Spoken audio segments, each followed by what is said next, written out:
భారతాన్ని తాటాకుల మీద రాస్తుంటే మధ్యలో గంటం విరిగిపోయింది. ఇంకో గంటం కోసం ఇంటికి వెళ్ళలేదన్న దంతాన్ని ఓడగొట్టి గంటం కింద పెట్టి రాశాడు. అది వినాయకుడు అంటే కార్యసాధకుడు అయ్యాడండి. విద్యార్థులకి ఆదర్శం వినాయకుడు. పెన్ను లేదని పరీక్ష మానేయకూడదు, చెమట పట్టిందని పరీక్ష మానేయకూడదు.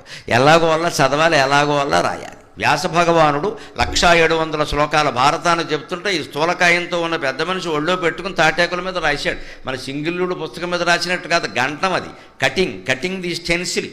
అలా తాటాకును కట్ చేస్తూ గాడి చేస్తూ రాయాలి, ఇలా పట్టుకుని రాయాలి, చాలా కష్టం అది. అలాంటి పని ఆయన 1700 శ్లోకాలు చేశాడు. అప్పుడు మధ్యలో గంటం విరిగిపోతే దానికోసం ఏమయ్యా ఆపుదామంటే మీరు ఆపద్దని చెప్పారండి, ఆపకుండా రాయమన్నారు. నేను పట్టుదలండి, నేను శివుడు కుమారుణ్ణి, నాకు పట్టుదల ఎక్కువ కుదరదండి, మీరు చెప్పండి నేను రాస్తానని చెప్పి గంతం ఇలా పీకి పారేసి దంతం చివర మనతోటి ఆయన గాడి చేసి రాశాడు. అందుకని ఏకదంతుడయ్యి. అంత పట్టుదల కార్యసాధన విషయంలో మన దేవతల నుంచి మనం నేర్చుకోవలసింది అది. దండం పెట్టి గుంజిగిని తీసి పారిపోవడం కాదు.